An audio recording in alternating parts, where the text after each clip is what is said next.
Verbally Effective with Ina Esco is an interview-style podcast that intersects art, culture, politics, and entertainment with a Memphis focus. Each week, I'm joined by a featured guest with roots in Memphis. Verbally Effective delves into each guest's personal journey to uncover the incredible stories fueling their purpose, the highs and lows of their pursuits, and how through their passion, they are moving the culture forward. Be sure to follow Verbally Effective and Ina Esco on Instagram. Also, download the Verbally Effective podcast on SoundCloud, iTunes, and Google Play Music. Don't forget to check out the website and submit to be a guest at verballyeffective.com.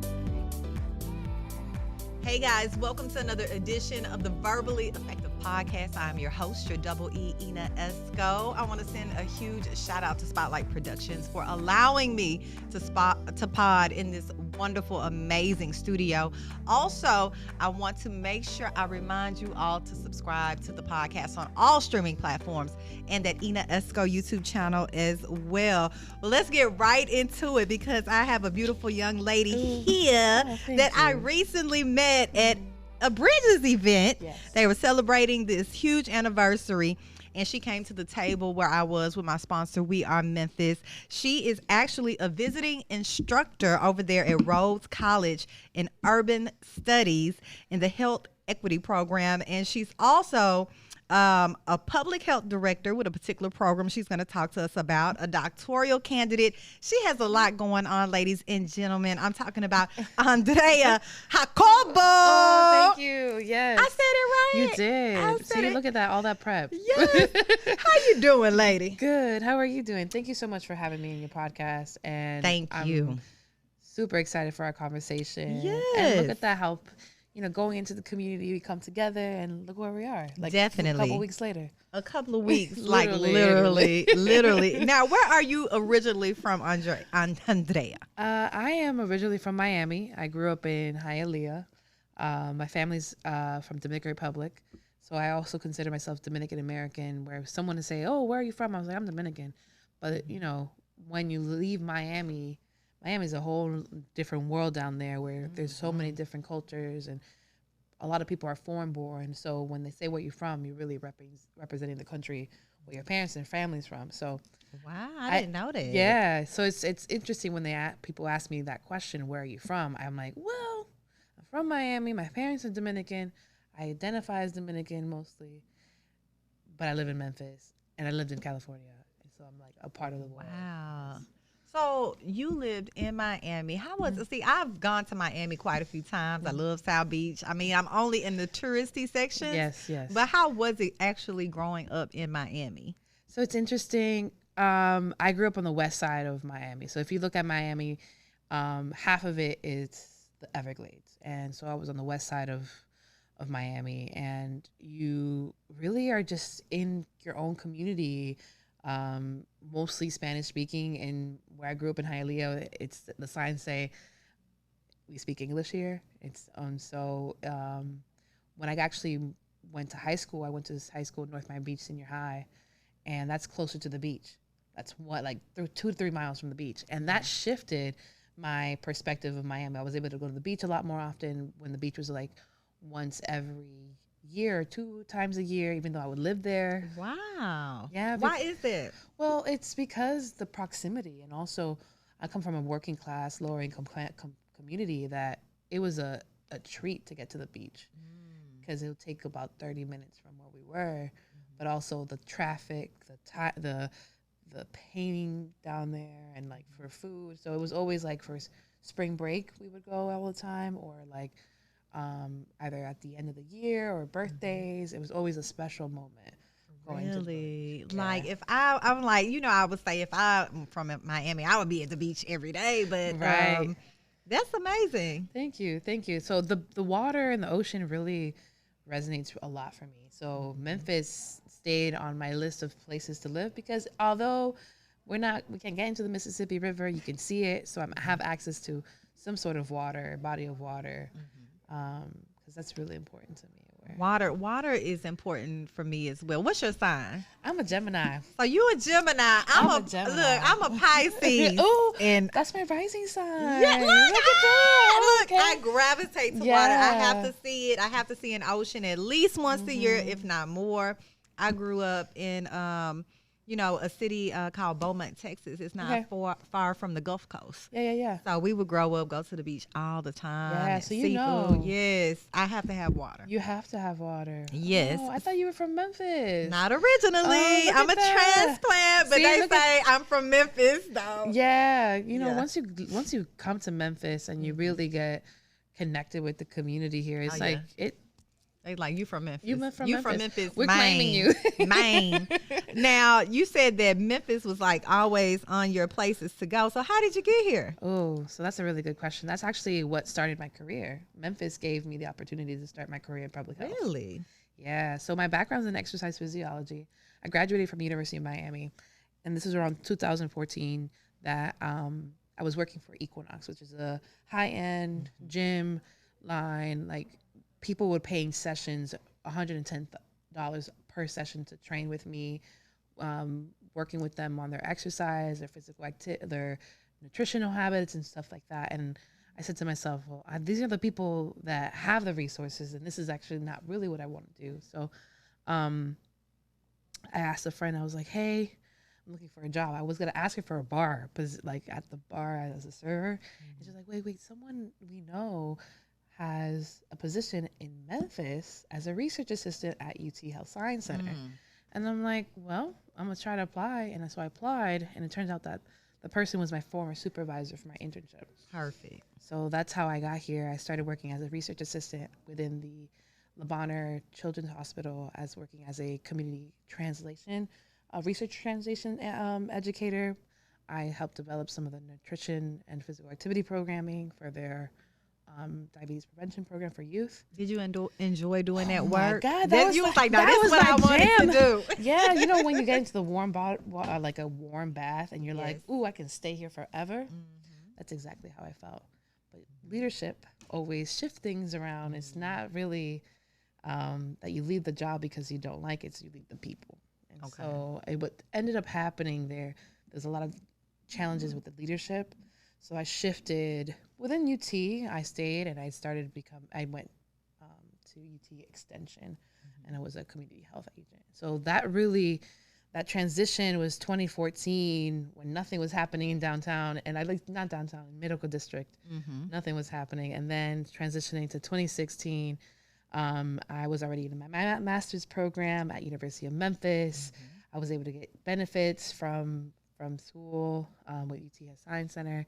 And so, like, Memphis has a special place because it invested in me. It believed in me because I couldn't find a job in public health in Miami at all. With my degree in exercise science, they were like, well, if you don't know somebody in the field, then it's going to be really hard for you to get it. It was meant to be, Andrea. Now, let me ask you this now. You told me how you started your career in Memphis. When you first moved here, what were your immediate thoughts of Memphis? So, honestly, truly. I told myself that I was no longer going to try to compare it to Miami. So I was going to let Memphis be as it showed itself. And so at first it was cold because, again, coming from Miami, I came in December. True. Anywhere is cold. So Miami, year round, it's hot. Hotter. That's what the seasons. You had to get kind of used to that. You're used to that. So I finally I purchased my first sweater, like big sweater, when I was 23 years old. Yeah, we look at that, crazy. And so when I got here, I was like, "Ooh, it's cold here. It is cold."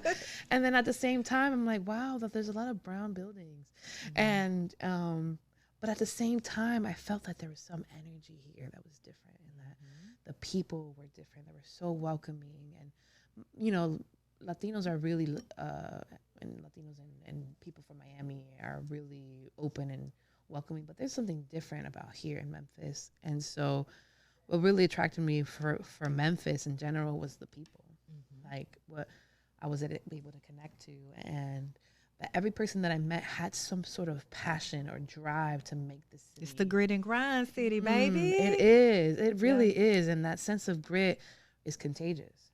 It is. And especially comes from a place that people really want you to do something good for the city. So Yeah. and I'm all about And that. Memphis deserves that. Oh, for sure. For sure. The narratives, unfortunately, the narrative that the media, puts out about Memphis causes disturbance to Memphis, honestly. Yes. And I'm not sure why it's still happening.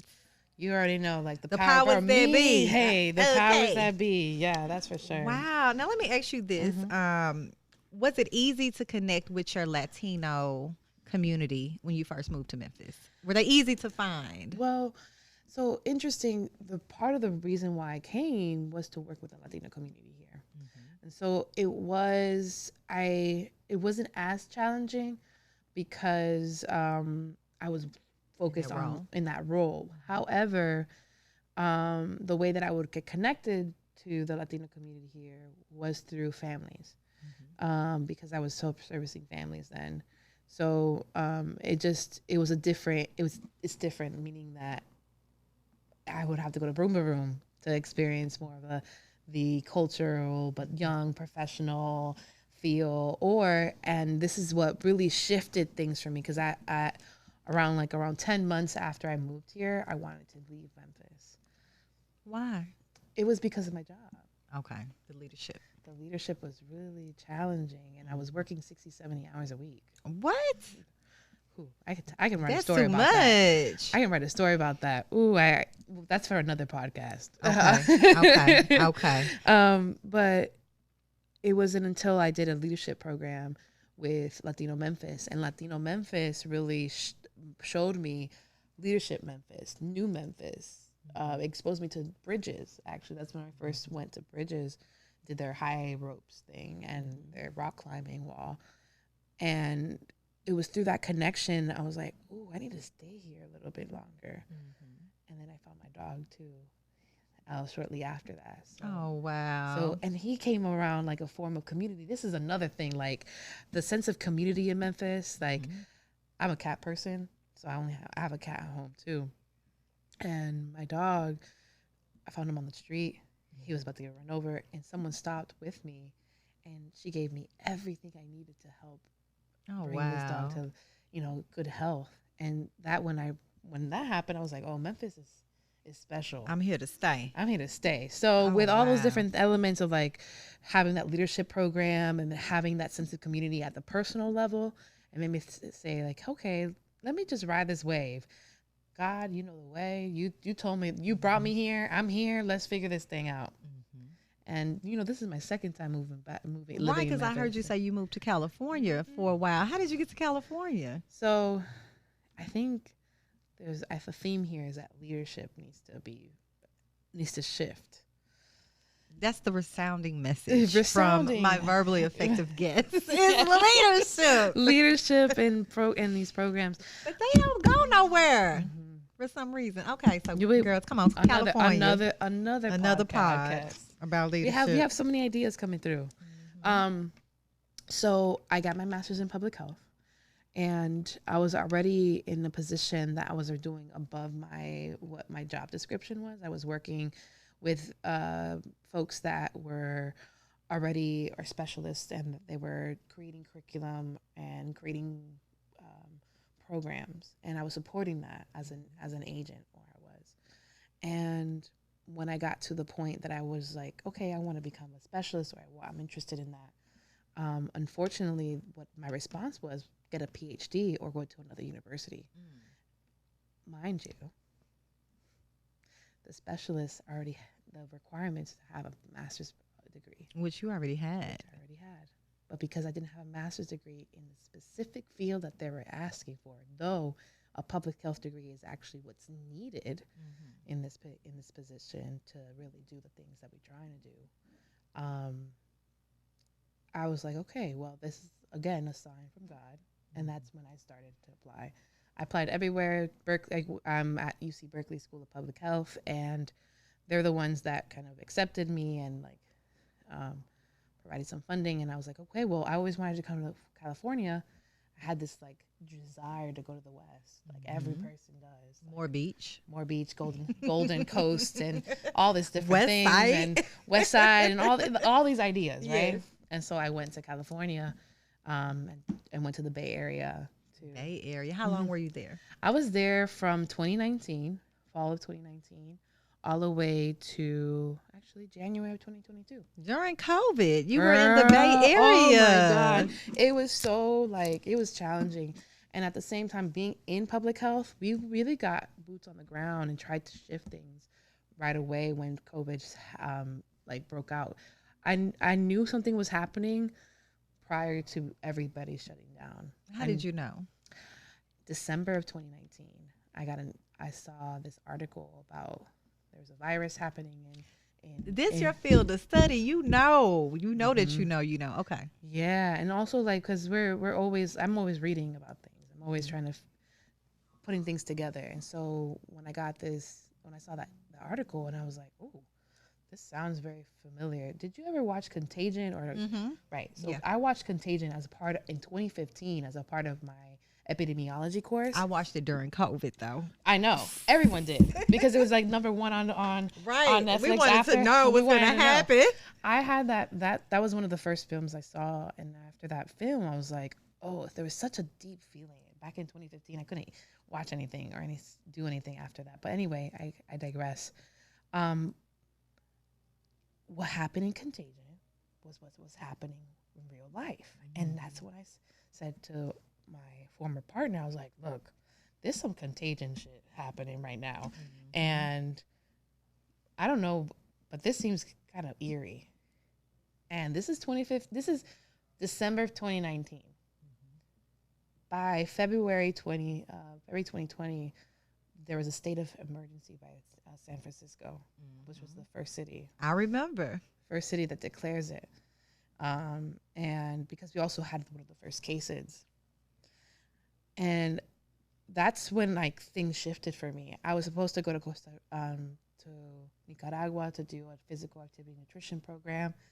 And because of COVID, it shifted my research completely. Not because I was trying to ride this wave of COVID related or infectious diseases. It's more of how do we create systems that anticipates challenges that we're going to see? And then how do we bring people's voices to the center? Because we were seeing the same issues that we see in public health or in healthcare about how Black, Indigenous people of color are dying at higher rates than white people. Then you're starting to see COVID being more as a way that exacerbating these issues already. So that's why I kind of shifted COVID really shifted my perspective of how we need to move towards more equitable practices in every single system. Everything is health. And COVID really highlighted that for me. Wow. Yeah. I don't know how we started. We ended up here, but I'm here. I'm zoomed in, honey. Now you're over there in California, Berkeley. Yeah. How did you come back? So because of COVID, everything went online, meaning that we still had to do work online. And so I was already doing some work with the library here, the Memphis Central Library. I help bring up the health information centers outside of the central library system. Okay. So we had a information center in Whitehaven and at the Cornelia Crenshaw Library. We had it at, where else? Out in East Memphis. But all these different, because I still was connected in Memphis, I still was asked to hey, can you facilitate this? And can you come do this? And I was actually supposed to be the new CEO for Common Table Health Alliance. That happened March of 2020. I was interviewed and I was gonna come, and right at that first, where we went into lockdown, the week before, I was telling, again, challenges with leadership and vision. Here we go. I told them the week before, I was like, I don't think it's really safe for us to meet because we're on lockdown here. You all are going to get on lockdown in the week after I said that it happened. So it there was always some sort of connection with people here that wanted me to come back, and that's why I'm a visiting instructor at Rhodes College, because there was a grant that they applied for COVID related, addressing COVID. And they asked me to apply, and I applied, and they're like, yes, we really would like you to come back. And I was like, well, I'm in my last year, my doctorate program, and I wanted to have my research to be focused here in Memphis, so why not come back? And so why not? That's why I'm here. And Memphis invested so much in me, and I want to be able to give back to Memphis in a lot.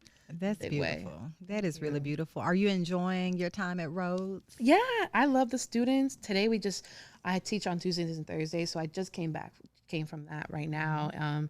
We went to Claiborne Temple, met with folks out there, talked about the historical context of Claiborne Temple, what they're planning to do, and how it's related to health. And it was such a beautiful afternoon. So it really was. It was really nice out. I really enjoyed the conversation, but it's the students. The students are really they heavily engaged? Oh yeah. And the way that I teach is in an engaging manner that it's mostly discussion based. I want you to read, but we need to be discussing this in the context that we're living in today. And so the students are really eager. They're really developing their critical analytical skills. I'm also trying low key to help them become more organizers and really, bring changes to the systems in which we're living in. And so I really enjoy it. I think I just enjoy it so much because of the students and seeing students have these light bulb moments. And the fact that my role is a dual role, I'm in community and helping community strategies related to addressing COVID health disparities. And so it's one of those things that it's a good timing where I am. I have one foot in community, one foot in academia, which I never thought would be in academia, and provide a new way for us to think about public health, which I didn't see in my school, or it was mostly among my peers, the student peers, versus the professors. Although some of the professors that I did work with, they provided a lot of insight to how I do my work. It was really the students shifting and creating new waves. So I'm trying to incentivize that with my students. And I'm pretty sure that they're very excited to be back in the classroom. Oh yeah. Yeah, for sure. They really are. Because the whole online thing. Oh, I'm not for it. Even with you with your doctorate program. I would not. I think if there's new students now and they're really enjoying campus, and I'm just man, I wish, because COVID really took away my whole experience on campus. And I'm if I'm in school online, might as well just move back. May as well. And you're here. And I'm here, yeah. Today is October 13th, and I believe we have one more day of Hispanic Heritage Month. Am I saying it correctly? Hispanic Heritage Month, LatinX Heritage Month. There's so many ways in which it's a lot of ways to say it. Yeah, it is. And the thing is, the reason when we say Hispanic and we say Latinx, there's a difference between the two. And we don't want to say it wrong. Right. And we're well, do we say everything, or let's talk about it? Yeah. Andrea, because I know you're a first-gen Afro-Latinx, right? Yes. Did I say that correctly? Yes, you did. You did. And and even let's get a little deeper than that. I'm Afro-Dominicana. Afro-Dominicana. Yeah. And I mentioned that because when we use the term Latinx and Hispanic, it's really the U.S. political context in which they're trying to categorize us and being able to be a part of the American population, right? It started in the 1970s. Dr. Cristina Mora has this book called Making Hispanic, and it was a way to gain more political advantage for politicians. And because at that time, there was no categorization for Mexicans, Cubans, Dominicans, folks from Central America that were coming into the United States due to the economic issues or political issues that we're experiencing in their countries, and they were migrating to the United States. So you start seeing a large influx of folks coming to the United States. It's because of that the term Hispanic and Latinx started to emerge.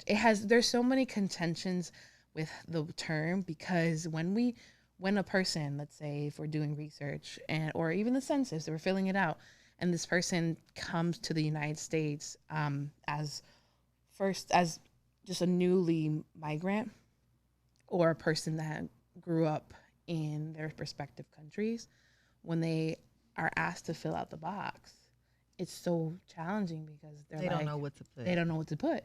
Because also, if you notice, Hispanic is not even included in the racial, but it's ethnicity. And so it's even more confusing because they're now like having to have more context of who are they racially. And so that is like very complex. Very complex. And I think the reason why that's how I'm celebrating Latinx and Hispanic Heritage Month this year, because there's a lot of tension in the community, especially the anti-blackness that exists in the Latinx community.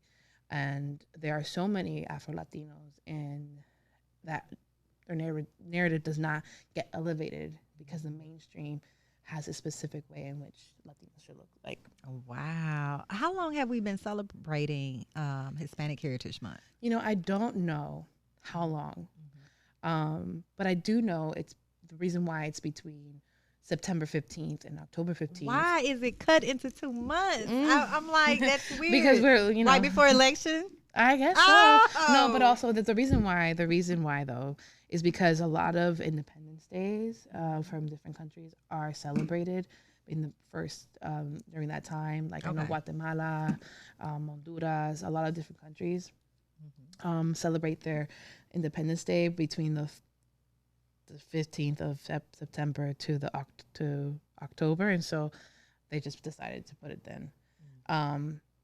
But also, Dominican Republic celebrates its Independence Day from Haiti, not from Spain. Wow. It's February 27th. So it's not even included in that. So again, there's a lot of, we have to ask ourselves, why is it during this month? I appreciate that we are getting celebrated and it's being elevated.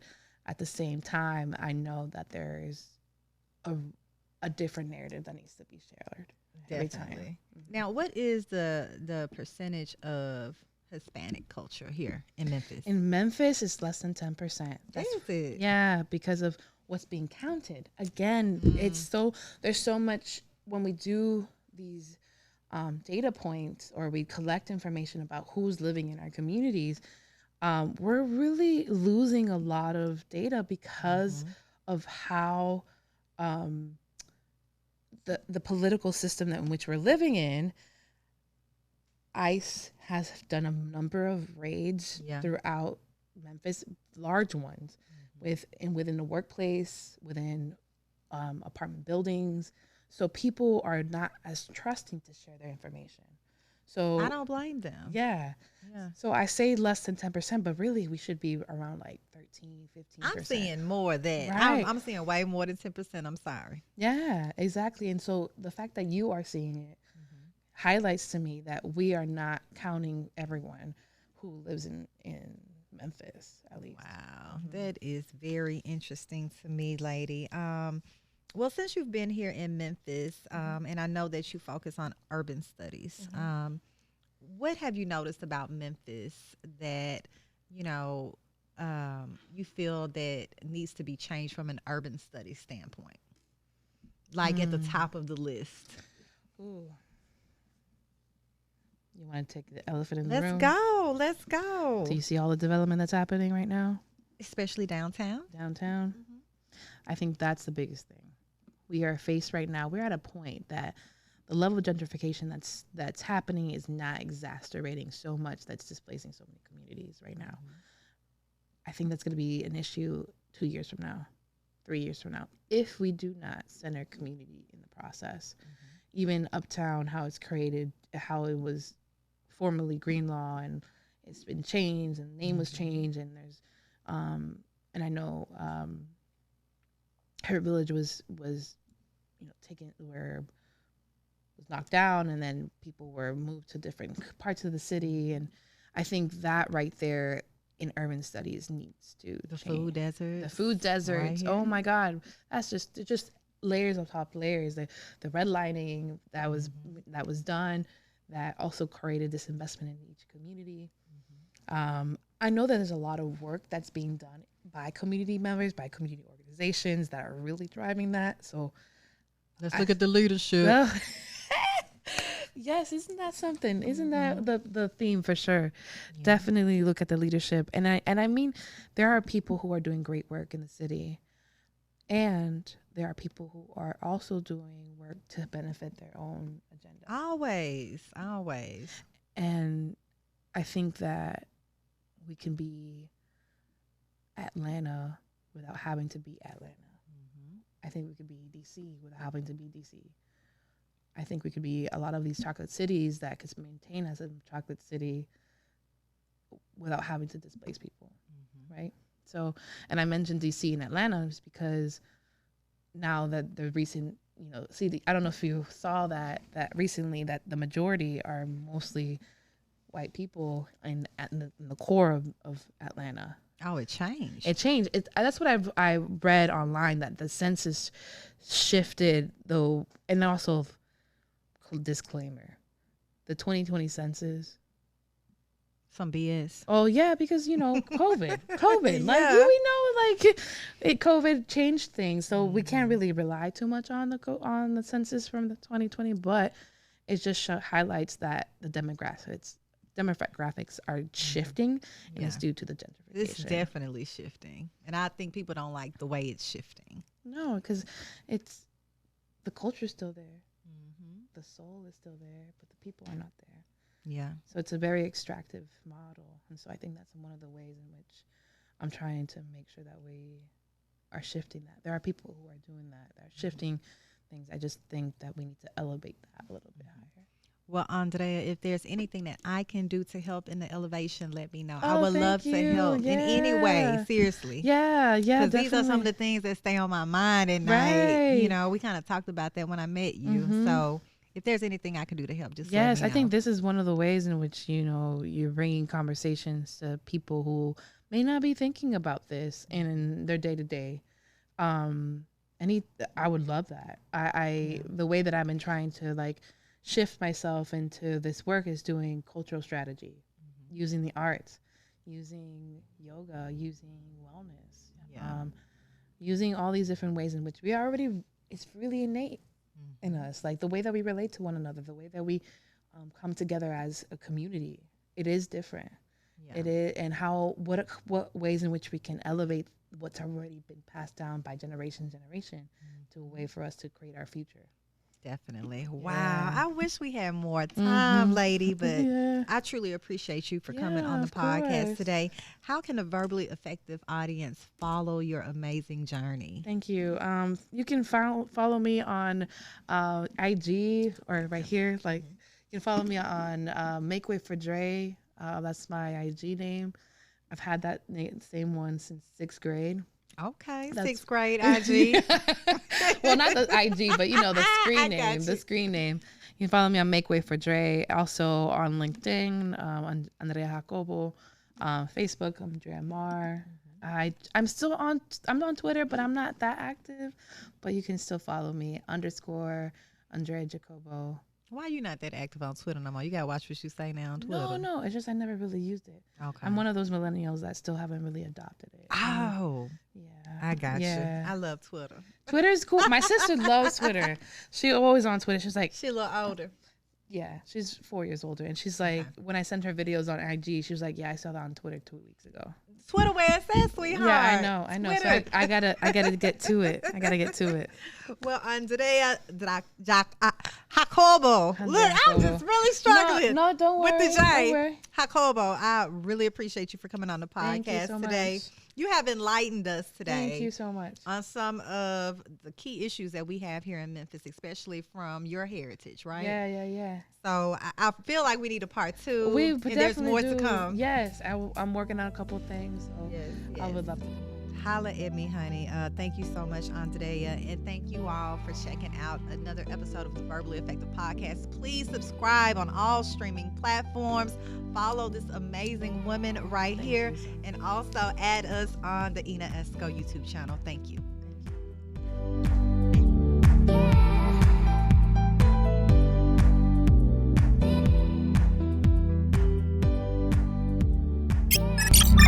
This is the Spotlight Podcast Network.